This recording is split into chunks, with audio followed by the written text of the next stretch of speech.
నమ్ముచున్నాము తండ్రి, ఆమెన్. దేవునికి స్తోత్రం, హల్లెలూయా. ప్రియులారా, అపోస్తలుడైనటువంటి పౌలు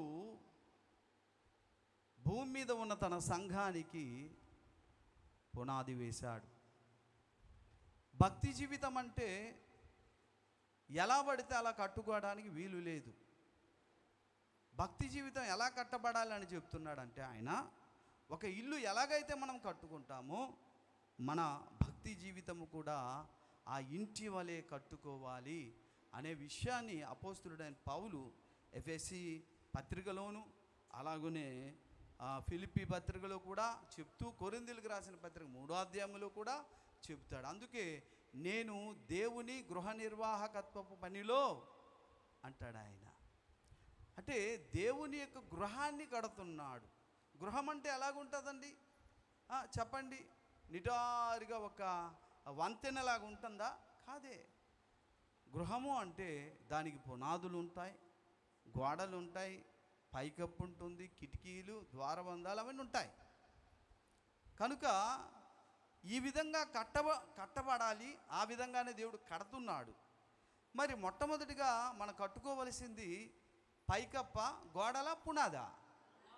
అందుకే ఫస్ట్ పునాదే మన ఆత్మీయ జీవితంలో. పునాది అంటే ఏంటో తెలుసుకోవాలి. తెలుసుకుంటే తప్ప మనము ఇంటిలా కట్టబడం. ఇంటిలా కట్టబడితే తప్ప ఆయన వచ్చి మనలో నివసింపడు. అందుకనే ఇక్కడ పునాదులు అనే విషయాన్ని అపోస్తలుడైన పౌలు చెప్పాడు. ఈ పునాదుల్లో 6 రాళ్ళు ఇక్కడ కనబడతాయి. నిజానికి చెప్పాలనుకుంటే 7 రాళ్ళే. ఇక్కడ 6 రాళ్ళు కనబడుతుంది. మొదటి రాయేమో చెప్తుంది లేఖనం, ప్రియులారా, మారు మనస్సు అనేటటువంటి రాయి. చూసారా? మారు మనస్సు పొందుట అనే ఒక రాయి. దేవుని యందలి విశ్వాసమును అనేది ఒక 2వ రాయి. బాప్తిస్మములను గూర్చిన బోధ అనేది 3వ రాయి. హస్త నిక్షేపణమును అనేది 4వ రాయి. మృతుల పునరుద్ధానమును అనేది 5వ రాయి. నిత్యమైన తీర్పు అనేది 6వ రాయి. ఇక్కడ 6 రాళ్ళు కనబడుతుంది. కానీ ఇంకో రాయి ఉంది. అది ఎఫెసీయులకు రాసిన పత్రిక 2వ అధ్యాయంలో రాయబడింది. ఏంటంటే క్రీస్తు యేసే ముఖ్యమైన, అది ఫస్ట్ రాయి. తర్వాత ఇవన్నీ రాళ్ళు. మొత్తం 7 రాళ్ళు మన ఆత్మీయ జీవితంలో పునాది వేసుకోవాలి. ఎక్కడ పునాది వేసుకోవాలనుకుంటే మన ఆత్మలో, మన విశ్వాసములో ఇవన్నీ కూడా మనకు తెలిసి ఉండాలి. యేసయ్య అంటే ఎలాగైతే నువ్వు తెలుసుకుంటున్నావో, మారు మనసు అంటే ఏంటో తెలుసుకోవాలి, నిత్యమైన తీర్పు అంటే తెలుసుకోవాలి, హస్త నిక్షేపణ అంటే తెలుసుకోవాలి. ఇవన్నీ ఎక్కడ పడతాయంటే మన హృదయములో, అంతరంగ విశ్వాసములో. ఇవన్నీ తెలుసుకున్నప్పుడు పునాది రెడీగా సిద్ధం చేసుకున్నామన్నమాట.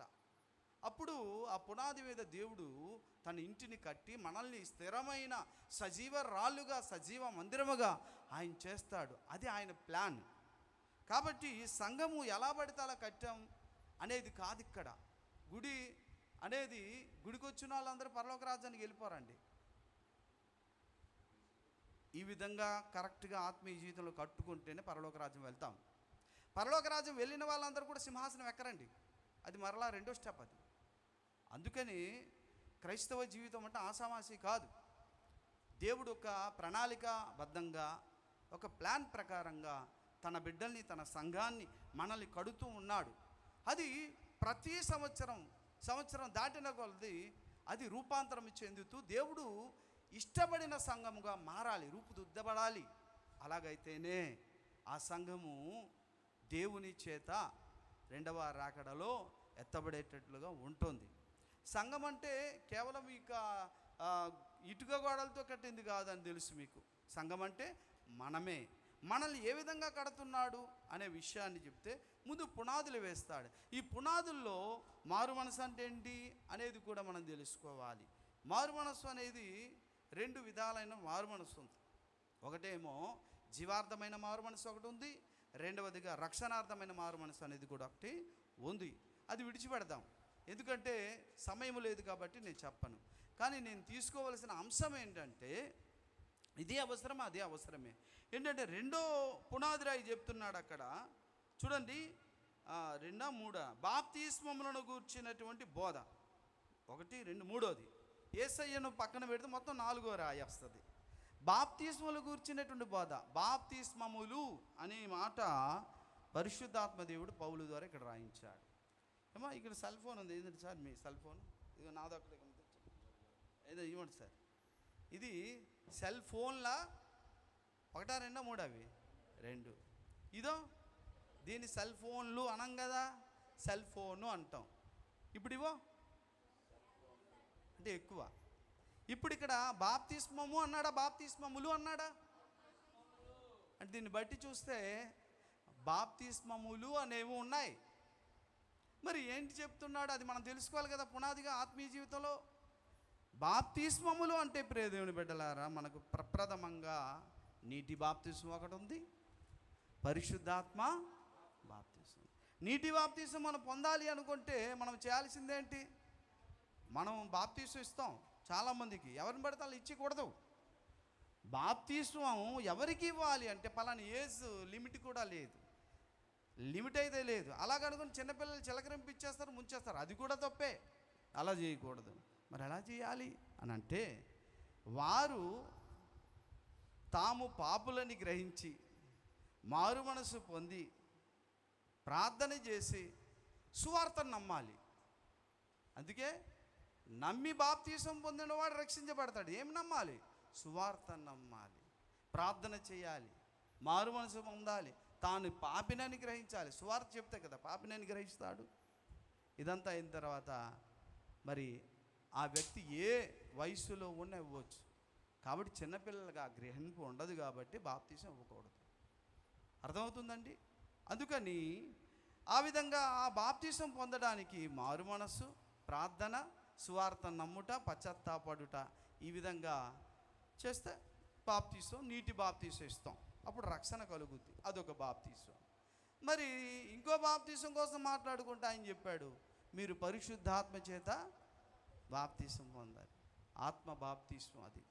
ఆ ఆత్మ బాప్తీసం కూడా కొద్ది రోజులు ఉపవాసం ఉండి కన్నీరు గారిస్తే ఆయన అభిషేకిస్తాడు. మనల్ని ప్రిలారా బాప్తీసం పొందేటప్పుడు, నీటి బాప్తీసం పొందేటప్పుడు మన ఆత్మను తీసుకెళ్ళి యేసుక్రీస్తు వారి యొక్క శరీరములో ఆయన ఇన్కార్పొరేట్ కలుపుతాడన్నమాట. అంటే అప్పుడు మనము లోక సంబంధులం కాము, క్రీస్తు సంబంధులము. మనం యేసయ్య శరీరములో ఒక అవయవముగా మారిపోతాం. ఆ క్రియ ఎవరు చేస్తున్నారు? నిన్ను నన్ను తీసుకెళ్ళి యేసయ్య శరీరములు ఎవరండి కలుపుతున్నారంటే పరిశుద్ధాత్మ దేవుడు. అది ఎప్పుడు జరుగుతాయి గారు అని అంటే ప్రిల్లారా, మనము నీటి బాప్తీసం పొందినప్పుడే మనకు తెలియకుండానే పరిశుద్ధాత్మ దేవుడు నిన్ను నన్ను అందరిని తీసుకెళ్ళి యేసయ్య శరీరములో సిలువ మీద చూసారా వేలాడుతున్నప్పుడు అక్కడికి తీసుకెళ్ళి మనల్ని చేరుస్తాడు. అక్కడ ఎందుకు చేర్చాలంటే యేసయ్య సిలువ మీద చనిపోయాడు కాబట్టి ఆయన శరీరంలో నిన్ను చేర్చినప్పుడు నువ్వు నేను చచ్చిపోతున్నాం. ఆయన చనిపోయి తిరిగి లేచాడు కదా, మనం కూడా బాప్తీసం పొందినప్పుడు నీటిలో నుండి మునిగి లేవగానే ఆయన కూడా లేచి బ్రతికినట్లుగా మనం బ్రతుకుతున్నాం. హల్లెలూయా. ఈ ప్రాసెస్ అంతటినీ కూడా పరిశుద్ధాత్మ దేవుడు ఏమంటున్నాడంటే పరిశుద్ధాత్మ బాప్తిస్మము. ఒకటేమో నీటి బాప్తిస్మం, రెండోదేమో పరిశుద్ధాత్మ బాప్తిస్మం. ఈ బాప్తిస్మాల కోసం కూడా బైబిల్లోనే ఉంది పిల్లారా. త్వరగా నేను అరగంటలోనే ముగించేస్తాను. చూడండి, కొరింథీయులకు రాసినటువంటి పత్రిక 12వ అధ్యాయము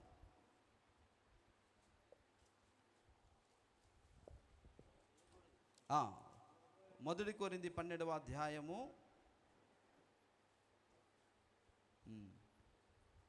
12 నుంచి చదవండి.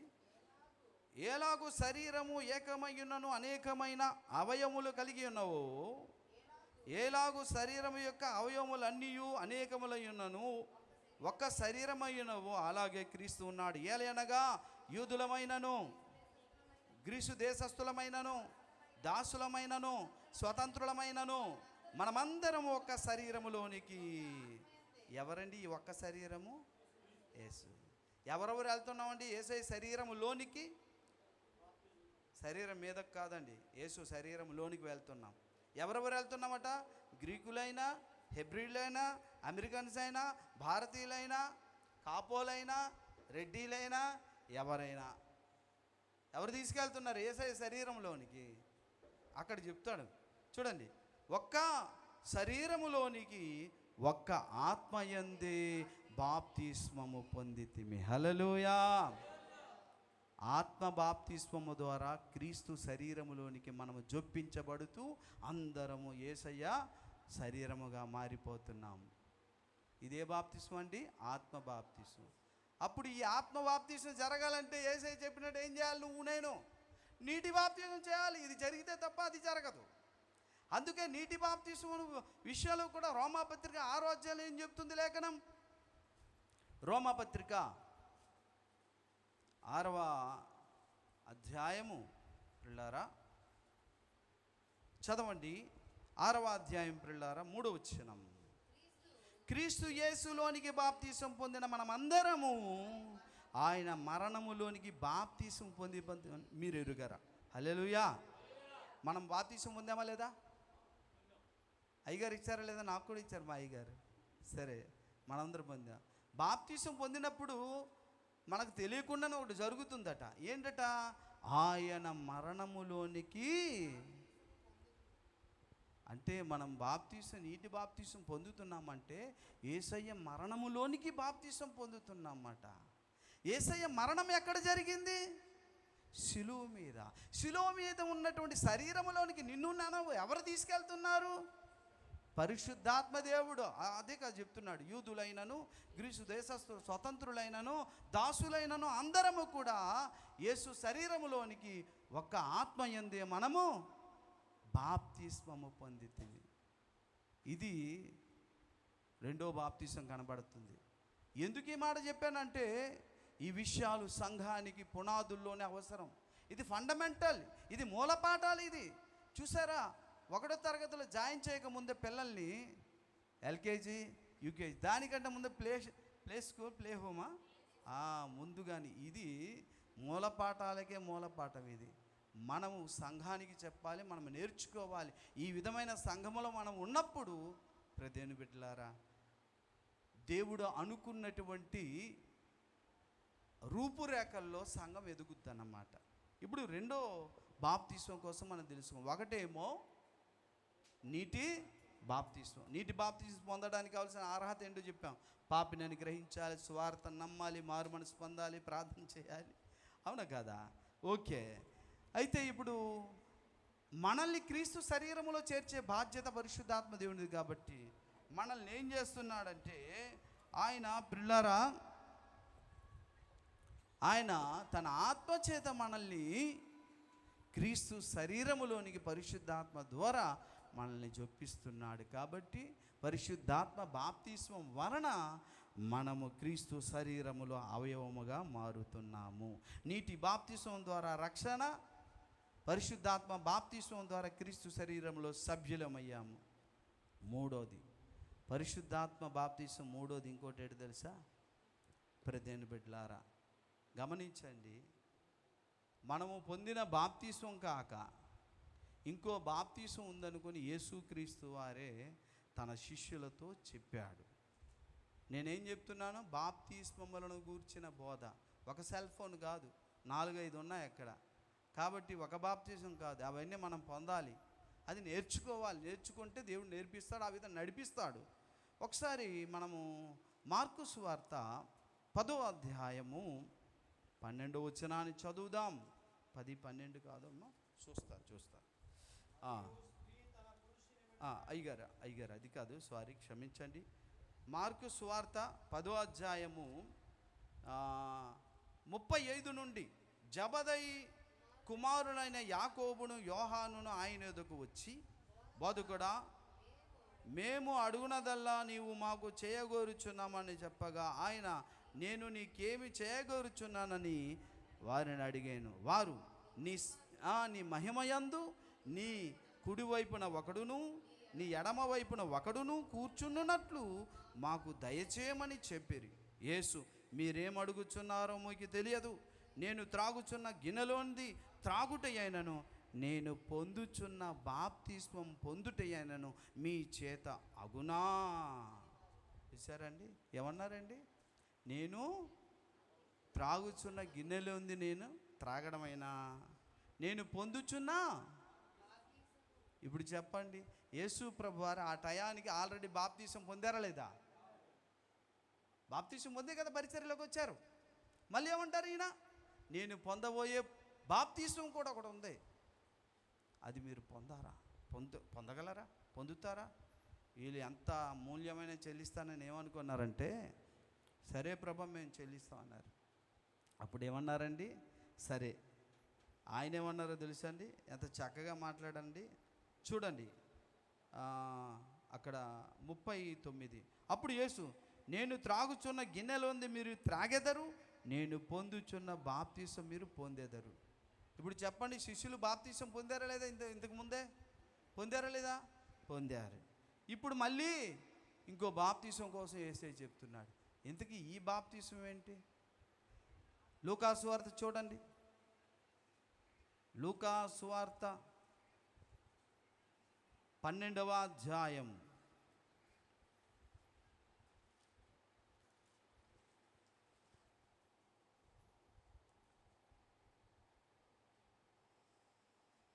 49. అగ్ని వేయ వచ్చిదనని రగులు కొని మండవలనని ఎంతో కోరుచున్నాను. అయితే నేను పొందవలసిన బాప్తీసం ఒకటి ఉన్నది. అదండి, నేను పొందవలసిన బాప్తీసం కూడా ఒకటి ఉంది. జబదే కుమారులారా, నేను పొందవలసిన బాప్తీసం లాంటి బాప్తీసం మీరు పొందుతారు. ఇప్పుడు మనతో మాట్లాడుతున్నాడు ఆయన. ప్రియ సంగమా, బెరాకా గాస్పల్ సంఘస్థులారా, మీరు కూడా నేను పొందబోచున్న బాప్తీసం లాంటి బాప్తీసం మళ్ళీ మీరు పొందుతారు ఆశపడితే. ఏంటా బాప్తీసం?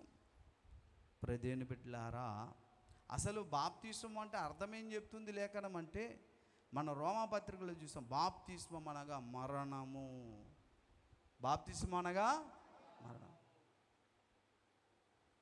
చెప్పబడింది కదా. క్రీస్తు మరణములోనికి మనము పాలిభాగస్థులమయ్యాం. అందుకే మనం తీసుకునే బాప్తిస్మాలు కూడా ఎలా ఉంటుంది? నీటిలో మునిగి మళ్ళీ లేవాలి. అంటే మరణములో పాలిభాగస్థులు అవుటంటే గొయ్యి తీసి మనిషిని పాతిపెట్టి మన కాదు. యేసయ్య ఎలాగైతే ఆయనకి సమాధి చేస్తే కనిపించలేదు, మళ్ళీ 3వ దినాన్ని లేచాడో, మనల్ని కూడా బాప్తీసం తీసుకునేటప్పుడు ఆ మరణము సమాధి చేసినట్లుగానే ఉండాలి. అందుకే దైవ సేవకులు ఏం చేస్తారంటే, మనల్ని నీటిలో ముంచి, అంటే జలములో సమాధి అయిపోతున్నాం, సర్ఫేస్ లెవెల్ కనబడం, మనం వెంటనే మళ్ళీ చనిపోయిన వ్యక్తులు మనము లేస్తున్నాం. అంటే బాప్తిస్మము ఈజ్ ఈక్వల్ మరణము. ఇప్పుడు యేసయ్య ఏం చెప్తున్నాడు? నేను పొందబోయే బాప్తిస్మం అన్నాడంటే అది మరణమే. అంటే యేసయ్య పొందుచున్నటువంటి బాప్తిస్మం ఏంటంటే మరణము. అంటే మనము పొందవలసినటువంటి బాప్తిస్మాలు ఉన్నాయి మళ్ళీ. ఏంటా బాప్తిస్మాలంటే, మనము కూడా యేసయ్య లాగానే పొందాలి. యేసయ్య అలాగనే పొందాడు. ఒకటేంటంటే పిల్లారా, 3 బాప్తిస్మం మళ్ళీ మనం పొందాలి. ఒకటేమో నీటి బాప్తిస్మం పొందాము, 2 ఆత్మ బాప్తిస్మం పొందాము, ఇప్పుడేమో యేసయ్య పొందినటువంటి బాప్తిస్మం ఏంటంటే మరణం అనే బాప్తిస్మం మనం కూడా పొందాలి. ఇదేంటండి, ఆయన చనిపోయాడు కదా. ఎస్ నాన్న, తనైతే చనిపోయాడు, కానీ ఆ అనుభవం మాత్రం మనకు రావాలి. అలా రావాలి అనే సంగతిని ఎవరు చెప్పారు? యేసయ్య చెప్పారు. ఎవరితో? జబదయి కుమారులతో. మీరు పొందెదరు అన్నారు. పౌలు కూడా అనుభవాన్ని పొందారు. అదే విషయాన్ని పౌలు కొరింథీయులకు రాసిన పత్రిక 2వ పత్రిక 4వ అధ్యాయంలో చెప్తున్నాడు. చదవండి ప్రియా దేవుని బిడ్డలారా, 4:10. యేసు యొక్క జీవము నా శరీరమందు ప్రత్యక్షపరచబడుటకై, యేసు యొక్క, చూడండి, యేసు యొక్క మరణానుభవమును నా శరీరమందు ఎల్లప్పుడూ వహిస్తున్నాను. హల్లెలూయా. యేసయ్య పొందినటువంటి మరణానుభవము యొక్క అనుభవము నా శరీరమందు ఎల్లప్పుడూ నేను ఏం చేస్తున్నానట, వహిస్తున్నాను, భరిస్తున్నాను అంటున్నాడు. అంటే దాని అర్థం ఏంటంటే, ఇదే విషయాన్ని మళ్ళీ పౌలు అంటాడు ఫిలిప్పీలకు రాసిన పత్రిక 3వ అధ్యాయము 10వ వచనములు చదవండి. ఏ విధము చేతనైనను మృతులలో నుండి నాకు పునరుద్ధానము కలగవలనని ఆయన మరణ విషయములలో సమానానుభవము గలవాడనై. చాలు చాలు ప్రిల్లారా, చూసారండి, నీకు నాకు పునరుద్ధానం కలగాలంటే యేసయ్య పొందిన మరణానుభవం కూడా మనకు రావాలి. అర్థమవుతుందండి? నీకు నాకు పునరుద్ధానం కలగాలంటే మరణములో పాలిభాగస్తులం అయ్యాము, మరి పునరుద్ధానములో కూడా పాలిభాగస్తులు అవ్వాలి కదా. అయితే మరణములో అంటే ఎలాగా అని అంటే ప్రియులారా, 3 విధముల మరణాన్ని, 3 విధముల బాప్తిస్మాన్ని మళ్ళీ మనం పొందాలి. ఒకటేంటంటే, అపోస్తలుడైన పౌలు తాను తన శరీరములో క్రీస్తు యొక్క మరణానుభవాన్ని ఎప్పుడు వహిస్తూ వచ్చాడట. ఏంటంటే, ఒకటి బాప్తిస్మం అంటే ఏమనుకున్నామండి మనం? మరణము అంటే యేసు ప్రభువారు ఆయన ఎప్పుడో తన దేహములో అసలు పాపమే లేదు, కానీ మనము కూడా పాపము విషయములో చచ్చిపోవాలి. అర్థమవుతుందండి? పాపం విషయములో చచ్చిపోవాలి మనం. పౌలు అదే చేశాడు. ఎవరో కొంతమంది పిలుస్తున్నారు, ఏమని? రా పౌలా, గంజాయి తాగుదారా, అప్పుడు తాగేవాడు కదా. రా పౌలా, ఈతకళ్ళు ఆ కళ్ళు తాగుదారా, అప్పుడు తాగేవాడు కదా. పౌలా రా, పొగాకు త్రాగుదాం, ఇది త్రాగుదారా అంటే, ఒకప్పుడు నేను తాగాను బాబు, కానీ పాపం విషయాలు ఎప్పుడు చచ్చిపోయాను నేను. చచ్చిపోయిన వాడిని పిలిస్తే రారా రే పేకాట ఆడదాం అంటే వస్తాడా? చచ్చిపోయిన వాడిని పిలిచావు అనుకో, రారా బ్రాంతి తాగుదాం అంటే వస్తాడా? పాపము నిన్ను పిలిచినప్పుడు చచ్చిపోవాలంతే. నేను ఎప్పుడే చచ్చిపోయానండి. కాబట్టి ఎవరు ఏ విధంగా నన్ను పాపానికి ప్రేరేపించి పిలిచినా చచ్చుబడిపోయింది, అంతా చచ్చిపోయాను, నేను రాలేను. ఆ అనుభవాన్ని అపోస్తలుడైన పౌలు అనుభవించి పాపం విషయంలో చచ్చిపోవుట అనగా బాప్తిస్మం పొందుటన్నమాట. హల్లెలూయా. రెండవదిగా మళ్ళీ చావలసినటువంటి బాప్తిస్మం, నేను పొందవలసిన బాప్తిస్మాన్ని యేసయ్య అన్నాడు కదా, మీరు పొందేదురు అన్నారు. రెండవది ఏంటంటే పాపం విషయంలో చచ్చుట. రెండవది లోకము విషయములో చచ్చుట. లోకం విషయంలో చచ్చుట అంటే దాని అర్థం ఏంటి? సినిమాలు, షికార్లు, సోకులు, విగ్రహారాధనలు అండి, డ్యాన్స్ బేబీలు, చిచ్చి ఆచారాలు మాకు లేదు, మేము చేయమండి. అరే నువ్వు అప్పుడు వచ్చేవాడు కదరా, చక్కగా రికార్డ్ డ్యాన్స్ వేసుకొని మాతో పాటుగా. అరే ఆడు ఎప్పుడో చచ్చిపోయాడు రా. కాబట్టి లోకము యొక్క పాఠాల విషయములో మనము చచ్చిపోవాలి. ఇదొక బాప్తిస్మం. అర్థమైందండి? బాప్తిస్మం అనగా మృతి పొందుట. లోకము నిన్ను పిలిచినప్పుడు ప్రేరేపించబడి మరలా నువ్వు పేకాటకో, గ్రామ దేవతల పండగల్లో నువ్వు కలిసిపోయి అక్కడ జరుగుతున్నటువంటి ఆచారాల్లో పాల్గొని దేవుడు నీకు లోకంలో నుండి సపరేట్ చేసిన జీవితాన్ని ఏం చేసుకుంటున్నావు అంటే, నువ్వు ఇంకా లోకానికి చావలేదు. లోకం పిలుస్తాయి ఏయ్ అనగానే ఓయ్ అని అంటున్నావని నువ్వు బ్రతుకున్నావు అన్నమాట. పాపం కూడా రారా తాగో అనగానే ఇదిగో వస్తున్నాను అంటే నువ్వు ఇంకా పాపం కోసమే బ్రతికున్నావు, చావలేదు. యేసయ్య గడుగు అక్కడ ఆయన పాపి కాకపోయినా మన అందరి యొక్క పాపాలు ఆయన మీద దేవుడు మోసని చనిపోయాడు. బిడ్డ, నేను మీ కొరకు మీరు కూడా నా అనుభవంలో రావాలంటే నేను త్రాగుచున్న గిన్నెలోనిది మీరు త్రాగాలి, నేను పొందుచున్న బాప్తీసం మీరు పొందాలి. అదే బాప్తీసం గురించిన బోధ, ఈ పునాది నీకు పడాలి. ఆ విధంగా లోకానికి చావాలి, నువ్వు పాపానికి చావాలి. కానీ లోకానికి చావాలి కానీ, పాపానికి చావాలి కానీ, దేవుని విషయంలో మాత్రం బ్రతకాలి. హల్లెలూయా, హల్లెలూయా. అర్థమైందా? పిలిచారు నిన్నెవరో, రాయమ్మ అలాగా, ఎవరు ఏం చూడలేదు, ఈరోజు మరి పెద్ద పండగ కదా, ప్యాకెట్లు ఆడుకుందాం అని పిలిచారనుకో, చాలామంది అయ్యగారు చూడలేదులే అనుకొని, ఏ ప్యాకెట్ పెద్ద పాపమా ఏంటి అనుకొని ప్యాకెట్ ఆడుతున్నారు, లేదా ఏ జోకులు వేసుకుంటున్నారు. సరే, అప్పుడు అయ్యగారు ఆ 2 రోజుల తర్వాత, రెండమ్మ మనం స్వార్థ వెళ్దాం, కరకవలస మొత్తం కూడా స్వార్థ కరపత్రాలు ఇచ్చి మనం ప్రభు యొద్దకు అనేకులు నడిపిద్దాం రండి అన్నప్పుడు, ఎప్పుడు అయ్యగారు పండగ లేదు, పబ్బన్నం లేదు, ఎప్పుడు స్వార్థ అంటారు ఏంటంటే, నువ్వు పాపానికి బ్రతికావు కానీ దేవుని కొరకు బ్రతికలేవు, చచ్చిపోయావు నువ్వు. అర్థమైందా మీకు? పౌలదే ఎల్లప్పుడూ, అందుకే నేను దినదినము చచ్చిపోతున్నాను. దాని అర్థమేంటి?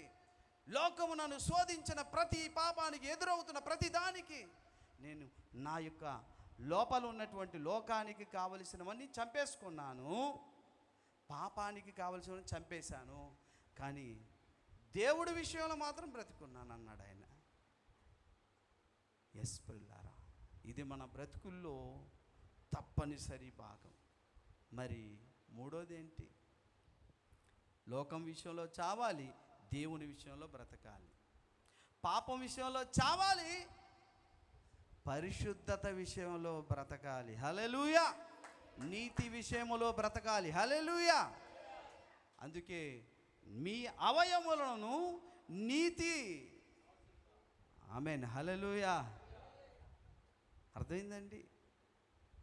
నీతి సాధనములుగా మార్చుకోమంటాడు ఆయన. కాబట్టి పాపం విషయంలోనైతే చావాలి, నీతి పరిశుద్ధత విషయంలోనైతే బ్రతకాలి. లోకం విషయంలో అయితే చావాలి, దేవుని విషయంలోనైతే బ్రతకాలి. ఇది రెండో బాప్తిస్మం.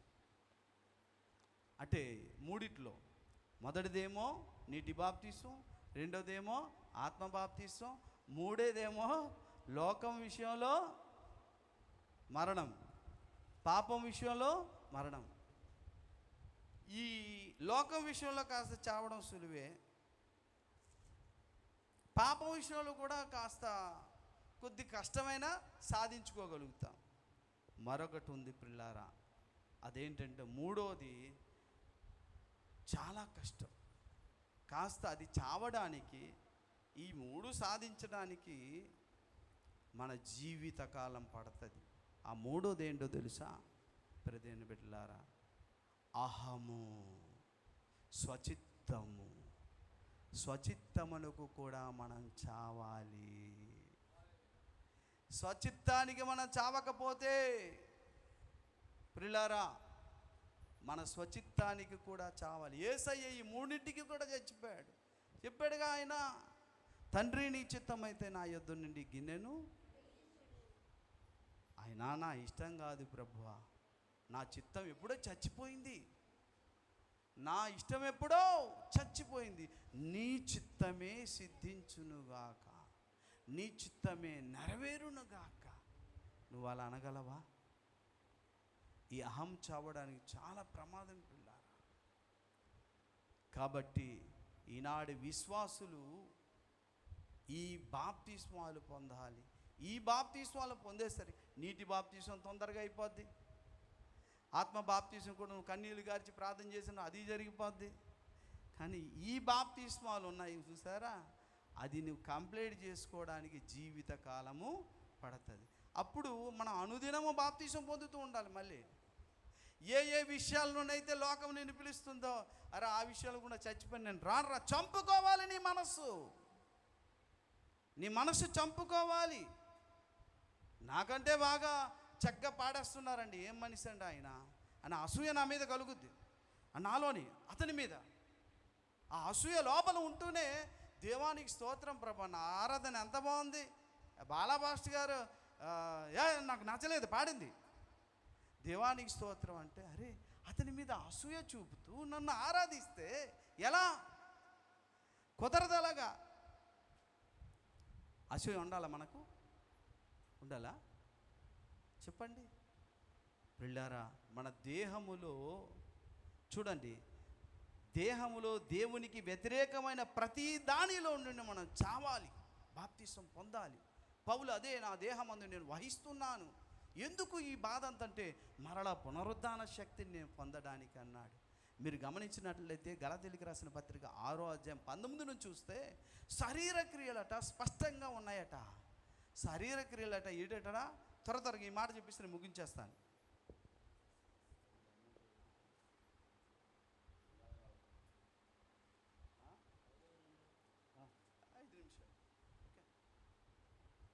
నాకు చివరిలో ఇచ్చారు వాక్యం, తొందర ముగించమన్నారు. అయ్యగారులు అందరూ మహామేధావులండి. గలతీ 5:19 అయ్యగారు. శరీర కార్యములు స్పష్టమై ఉన్నవి, అవేవనగా జారత్వము. అమ్మా వినండి, శరీర కార్యాలంటే శరీరంతో చేసే పాపాలండి, ఓకేనా? జారత్వము, జారత్వం అంటే వ్యభిచారం అండి. అభిచారం అంటే మంత్ర విద్యలు. అపవిత్రత అంటే ఇంకేముంది? చుట్ట, బీడి, కైన, గుట్కా, బూతులు తెట్టడం, ఇవన్నీ దేంతో చేస్తామండి? దేంతో? శరీరంతో. అంటే అది శరీర సంబంధమైనటువంటి పాపం. ఇంకా చదవండి. ఓకే, కాముకత్వము అదేనండి. వినండి, ద్వేషము, కలహము, పగ, ఇవన్నీ దేంతో చేస్తాం? మనస్తోనా శరీరంతోనా? ఇది శరీరమేనా? నా ముక్కుతో నిన్ను ద్వేషిస్తానా? ముక్కుతో అసూయ చూపుతానా? చెప్పండి అమ్మా. మనసుతో. మరి ఆయన మాత్రం ఏమంటున్నాడండి? దాన్ని శరీర క్రియలు అంటున్నారు. మరి ఇంతకీ ద్వేషించడం అనేది శరీర పాపమా, మానసిక పాపమా? అంటే దాని అర్థం ఏంటంటే శరీర స్వభావమును బట్టి చేసేటటువంటి పాపము అని అర్థము. శరీరముతో చేసిన పాపాలు ఉన్నాయి, శరీర స్వభావముతో చేసిన పాపాలు కూడా ఉన్నాయి. అవి రెండింటికి మనం చావాలి. అతను నేను ద్వేషించడం ఎందుకు? ఆ ద్వేషం ఎప్పుడో చచ్చిపోయిందే. దేవానికి స్తోత్రం. బాలయ్య గారు బాగా స్తుతిస్తున్నారు, సంతోషం. అది ఒక్క రోజులో చంపేసి సరిపోద్దా? మరొక 50 రోజుల తర్వాత మళ్ళీ లేస్తుంది అది. చెప్పండి, లేవదా? లేచి మళ్ళీ నీకంటే బాగా మంచి డ్రెస్ చీర వేసుకుంటారు. అందరూ చూసి ఆహా ఎంత బాగా పాడారు, ఎంత బాగున్నారు తెలుసు ఈరోజు అని చెప్తుంటే నువ్వు మంచి డ్రెస్ వేసుకున్నా ఎవరు పొగడలేదు. అప్పుడు నీకు అసూయ మీద కలుగుతుంది. 50 రోజుల తర్వాత మళ్ళీ లేచి వచ్చింది. అప్పుడు కూడా ఏం చేయాలి? చంపాలా లేదా? అప్పుడు చంపలేదు. అందుకే మనం పొందవలసింది అనుదిన బాప్తిస్మము, అనుదిన మారు మనస్సు. హల్లెలూయా. అంటే సత్యానికి, జీవానికి, పరిశుద్ధతకు నీకు ఆటంకపడే ప్రతి సమయంలో దాన్ని చంపుకుంటూ, అందుకే అంటున్నాడు ఆయన, నా శరీరమందు దాన్ని వహిస్తూ వెళుతున్నాను అన్నాడు ఆయన. ఏదో ఒకనాట అనుభవం కాదు. ఈరోజు ఎంత ప్రేమించాను తెలుసా? సంవత్సరం తర్వాత అదే ప్రామాణిక ఉండాలి. అలా లేదు అనుకుంటే నువ్వేం చేయాలను? నీలో ఉన్న ద్వేషాన్ని సులువు వేసి చంపాలి. ఇది మంచిది కాదు, సజీవులకు ఉండే లక్షణం కాదు, నా యేసయ్యకు ఉండే లక్షణం కాదు. నా యేసయ్య పొందిన బాప్తిసం ఈ రకమైంది కాదే అనుకొని మనం పిల్లల ద్వేషాన్ని కూడా చంపుకోవాలి. మనకు పరిశుద్ధత, పవిత్రత అనేది పిల్లరా మానసిక, శారీరక, ఆత్మీయ 3 పరిశుద్ధత అనేది రావాలి, తప్పదు. కొరింథీయులకు రాసినటువంటి 2వ పత్రిక 7వ అధ్యాయంలో 1వ వచనములో పౌలు చెప్తున్నాడు ఆ మాట. తెస్సలోనికీయులకు రాసిన యోహాను రాసిన 1వ పత్రిక 4వ అధ్యాయం 17వ వచనంలో కూడా ఈ 2 వచనాలు చూసి చదివి ముగించేస్తా. చదవండి పిల్లారా.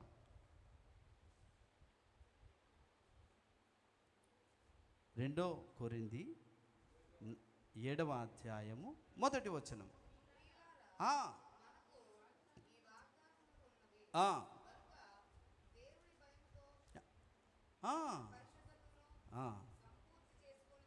ఏం చేసుకోవాలటమ్మా? మనం పరిశుద్ధత సంపూర్తి చేసుకోవాలి. అరకొరగా కాదు, సగం సగం కాదు.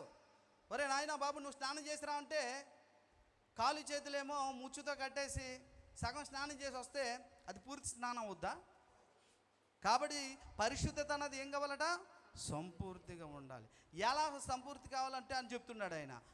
శరీరమునకును ఆత్మకును కలిగినటువంటి కల్మసాన్ని కడుక్కోవాలి. హల్లెలూయా. అక్కడ ఎన్ని చెప్పాడండి? 2 చెప్పాడు. ఒకటేమో ఆత్మ, 2 శరీరం. కానీ మనకు తెలియకుండా ఇంకో దగ్గర రాశాడు దేవుడు అతని చేత. ఏంటట అది? తెస్సలోనికీయులకు రాసినటువంటి పత్రికలో చెప్తున్నాడు. చూడండి ఒకసారి. తెస్సలోనికీయులకు రాసినటువంటి పత్రిక 5వ అధ్యాయం, మొదటి పత్రిక 5వ అధ్యాయము 23వ వచనం. ఈ 2 మాటలు చెప్పి నేను ముగించేస్తానమ్మా. సమాధానకర్తయగు దేవుడే మిమ్మును సంపూర్ణముగా, మళ్ళీ వినండి ఈ మాట, సంపూర్ణముగాట. అక్కడ సంపూర్ణముగా పరిశుద్ధత మనం సాధించాలి. దేవుని యొక్క ప్లాన్, దేవుని ఆశ అది. ఏం పర్లేదని అనుకుంటే కుదరదు. నువ్వు అరకొరగా స్నానం చేసినట్టే. కొంతమంది ఏం చేస్తారండి? బాగా వినండి. వ్యభిచారాన్ని ద్వేషిస్తారు, విగ్రహారాధన ద్వేషిస్తారు, త్రాగుడు ద్వేషిస్తారు, చుట్టావేడి ద్వేషిస్తారు. నువ్వు వ్యభిచారానికి, దొంగతనానికి, నరహత్యకు, విగ్రహార్థం ఎంత ద్వేషిస్తున్నావో అసూయను కూడా అంతే ద్వేషించాలి. ఎందుకంటే అది మనసుకు పట్టిన, అంటే ప్రాణానికి పట్టినటువంటి కల్మషం. ఏం చెప్తుందండి లేఖనం? చదవండి. 23:5-23 నేను చదువుతున్నా. సంపూర్ణముగా పరిశుద్ధపరచునుగాక మీ ఆత్మయు జీవమును శరీరమును. చాలు. ఏం చెప్పాడండి? 1, తర్వాత జీవం అంటే ప్రాణము, తర్వాత ఈ 3టిని కూడా దేవుడు ఏం చేయాలట? దేవుని ఎదుట నిందారహితుడిగా చేసి పరిశుద్ధంగా ఉంచుకోవాలి మనం కూడా. అలాగా అర్థమవుతుందండి? కనుకనే ప్రియులారా, మన ఆత్మీయ జీవితములో లోకానికి కూడా చావాలి, దేవుని కొరకు బ్రతకాలి, పాపానికి చావాలి, పరిశుద్ధతకు నీతికి బ్రతకాలి, దేవుని చిత్తానికి బ్రతకాలి, మన ఇష్టానికి మనము చావాలి.